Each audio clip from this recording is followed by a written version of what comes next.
We're supposed to love playoffs, right? Well, now we don't know who do we gotta blame. Are we blaming NASCAR? Are we blaming NBC? What's good, everyone? My name is Jed. Welcome back to episode of Inside Lines. We're having a wonderful day here today. We're coming off of one of the most wildest races in Bristol history in my eyes, one of the best Bristol night races in quite some time. Unfortunately, though, we're leaving Bristol, which should be a great race. Unfortunately, we're going to talk about playoffs, and ratings aren't doing so well following Bristol. Let's first start off, though, with the schedule release for the IndyCar series for 2026. And there were some things we knew already. We knew that more than likely we weren't going back to Iowa. We knew that we were going to start the season in St. Pete. We knew about Arlington around the AT&T Stadium for the Dallas Cowboys in late March, I believe. Well, now we know exactly what the 2026 schedule will look like. It has been released earlier today. Some key notes. One thing that I do love is that there are less gaps to start the season. One of the things that I always hated with IndyCar was that we start the season in St. Pete, then we take a 3-week break, race, and then another 3-week break. It just breaks any sort of momentum. Well, that is gone. First 4 races within a 5-week period. In fact, the first 3 races of the season are back to back to back. But one key note is that the second race of the season on March 7th will be at Phoenix, and that will be a doubleheader with NASCAR. On Saturday, it will start with the IndyCar series and end with the Xfinity series. Couple key things. Number one, was not expecting this, but I do think with Phoenix losing the championship race, I think this is kind of a nice little counter offer. It does show also that racetracks are able to host multiple racing series outside of NASCAR. One thing that I do find is interesting is that there hasn't been, if any, sort of hype about, hey, NASCAR, IndyCar, doubleheader. I haven't really seen NASCAR. I mean, NASCAR, they did put out like a news article, but haven't really seen IndyCar make any statements about it. NASCAR didn't make any tweets about it or any big posts about an IndyCar, NASCAR doubleheader, which I thought was interesting. Hopefully they may do something leading up in 2026, but I just thought that was an interesting little nugget that, or I should say lack of nugget that I didn't see on social media. Not only Iowa's not returning, but Thermal's not coming back. We've been on this, that was likely going to be the case. But one key thing that I definitely do not like is the championship race. The final race of the season, for the past couple seasons, it was at Nashville, including this year, which was an amazing race to cap off the season. 2026, it will be back at Laguna Seca, which, don't get me wrong, I love Laguna Seca. It's a beautiful racetrack, but Nashville was just so much better. I feel like for the IndyCar series, it's fitting to end the season on an oval, especially on a fast oval like Nashville, not on a road course like Laguna Seca.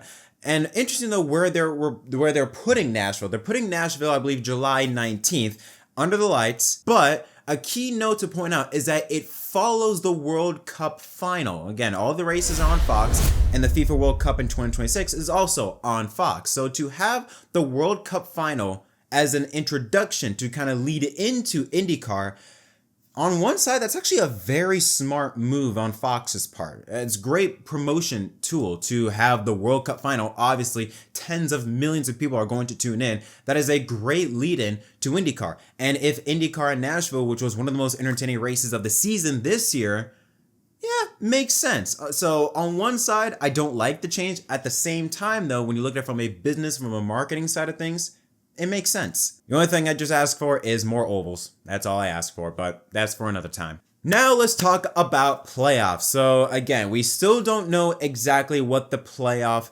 grid will look like for 2026. We don't know if it's going to stay with one race championship battle. Are we going to expand it to multiple races in the championship round? We don't know exactly what it is, but there have been discussions, some side discussions on who is actually preventing any sort of change to the playoff format. At the beginning, many people were saying it was NASCAR. Then, me included, were saying, is it NBC that's withholding the change? Well, Jeff Burton, an NBC commentator, went on Door Bumper Clear and gave some very interesting quotes. The first one he said is that TV doesn't make decisions on the format. NASCAR makes those decisions. TV didn't say, here's your format, here's what you're doing. I thought that was kind of interesting because I do agree with Jeff to an extent. I don't think that NBC, and you have to understand that this format was created in 2014. Let's back up a little bit. This format was created in 2014, the last year of the ESPN deal. However, remember, NASCAR and NBC struck the 2015 deal, 2015 and 2024 deal. They struck that in August of 2013, a month prior to Richmond. So clearly NASCAR and NBC were already in long, deep talks months prior, more than a year prior to even them airing NASCAR races on the NBC family of networks. And while this is not confirmed, I have heard rumors about after Spingate happened at Richmond that NBC did went to NASCAR and said, fix this because we didn't sign up for this. We didn't want to be in a situation like this, so fix it. I do think that NASCAR was thinking about changing the playoff format, but I think after Spingate and push from NBC kind of forced NASCAR to be like, okay, we got to come up with something quick. And obviously with ESPN in their final year of NASCAR coverage, they're not going to care about it. So they were like, yeah, okay, fine, do whatever you want. We're out anyways. Now, obviously with the revamped playoff format in 2017, NBC feel like did have a bit more of a say in this. But while I don't believe that NBC is straight up going to NASCAR be like, hey, this is the format, this is what we want, we're paying you, you got to do what we say. I do think NASCAR still does have a say, but I would argue that with NBC paying only, hundreds of millions of dollars per year, they're a major stakeholder in NASCAR. You can't tell me that NBC doesn't have a say. Money buys power, power buys influence.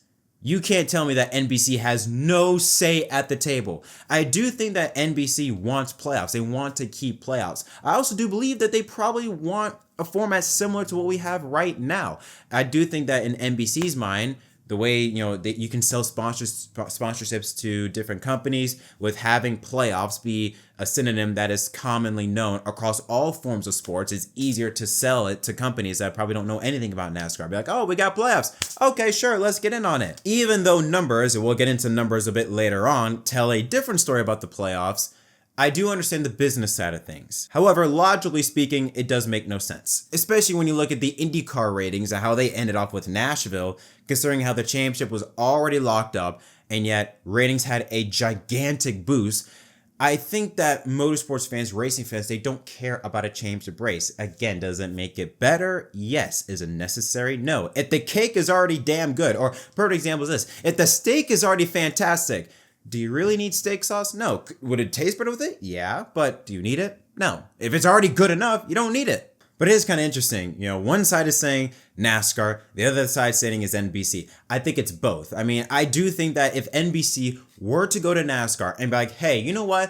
2026, we want a full season points format.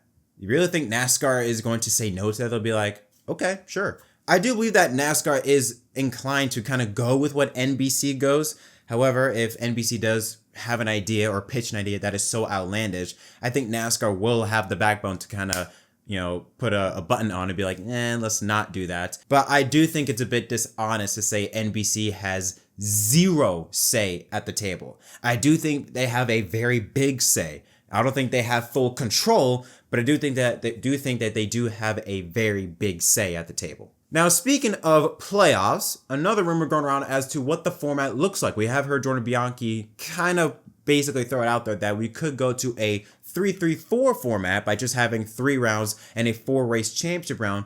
But what about the drivers in that championship round? Again, coming from Door Bumper Clear, there's a rumor going around that the championship 4 will be extended to the championship 6. And I pray to God that is just a rumor, because that by no means solves anything. And I think that actually hurts the chances or hurts the product even more. Now, granted, we still don't know qualifications for not only to make the playoffs, but to advance through the rounds. It's just a rumor that it could expand to 6. But let's play hypothetical here. Let's say we keep the win and you're in, win and advance. You're expanding it to 6. We already saw with last year that a driver that was 12th to 15th best, and Joe Logano, make the championship 4. Well, let's say you expand that to 6 now. You could have a driver that has been so god-awful this season, but because he is part of the 6 and not 4, he could just win 1 race and boom, he's in. Could be garbage, but he's among the 6 drivers. They get to compete for a title. I personally believe that if you were to expand it to the championship 6, you could have even more of a chance of an even more illegitimate champion, or a champion that has had a worse season like Joey Logano, and as a result would be looked at less favorably as a champion and would not be taken seriously. Even more so than a Joey Logano what he had last year. That's like you having a broken arm and not going through surgery and just putting a cast on it. It's like, it doesn't really help anything. I mean, maybe, but does it really? I know these are just rumors, but the more I hear about what could the possible change be for 2026, the more I'm just thinking, why are we doing this? Why are we trying to make this complicated? Why are we trying to place up a bunch of band-aids that are going to fall off? If, again, let's say we expand to the Champ 6 and we have 3-3-4, it doesn't solve it. It doesn't really solve anything. You're just putting a bunch of band-aids that will eventually fall off. That's the whole point of a band-aid. It keeps on, it does the job, but eventually you're not going to need it anymore and it's going to fall off. That's what I see happening, that the 2026 format is going to be a bunch of band-aids that will get exposed eventually. I've said this before and I'll say it again. I think the best compromise for a playoff format is two things. Number one, stop calling it playoffs, okay? Nobody and their mother calls NASCAR playoffs, okay? When you think of playoffs, what do you think? You think football, you think basketball, you think baseball, you think hockey. Nobody thinks NASCAR, all right? They don't. And also, Chase for the Cup just sounds 10 times cooler. It's different, it's unique, it's more focused on racing, like it makes sense. Playoffs, nobody thinks NASCAR, so let's bring back the phrase Chase for the Cup. That sounds 10 times cooler. That's number one. Number two, I think a best compromise is you bring back the original Chase format, the 2004 format, but you include those playoff points. With stage racing, the playoff points, I think at the 26 races, top 10, the top 10 best, top 10 most points of the season, not 10 drivers with a win, the top 10 drivers in points reset to 2,000, then you add those playoff points that they earned in the regular season, and boom, start the process, 10 race chase, whoever has most points is champion. It's simple, it makes the regular season matter, keeps up with the consistency, and it does create more drama because you do have now 10 drivers in the hunts. They're now a bit back jumbled together. You can have the opportunity for a driver that's 8th, 9th in points to jump up and get up with the top dogs and have first or second place in the hunt for the championship. You do get that drama. You do get storytelling. You do get consistent storytelling, 2.5 months of storytelling, of build-up leading up to the final race. I do feel like that is a good compromise. If you want to have consistency and drama, having that original chase is the way to go. Or if you want to bring back what NASCAR had in 2011 and 2013, bring back the wild card rule. Have the top 10 in points, and then 11th and 12th are drivers that have the most wins and highest among those positions. Have that. Totally fine with that. I feel like we just need to have a simple compromise, a format that is easy to explain, that's not complicated, easy to explain, rewards consistency, and rewards winning.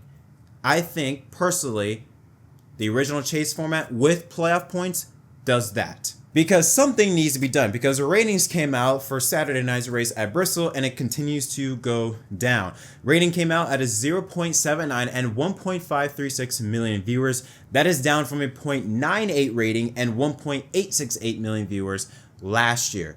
Granted, though, there was a lot of college football games. NASCAR still ranked number 2 on cable outside of college football, so still did pretty well against the competition. On top of that, you also had the Canelo fight on Netflix that more than likely would have butt heads with NASCAR, so they faced some pretty stiff competition.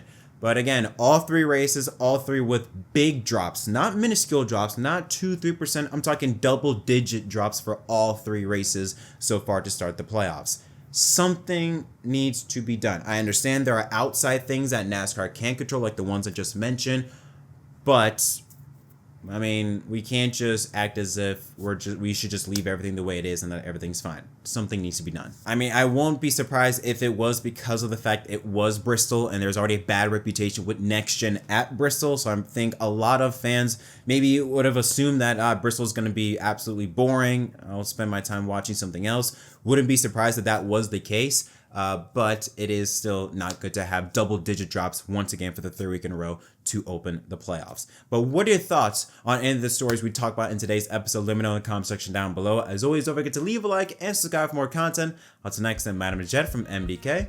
Thanks for watching.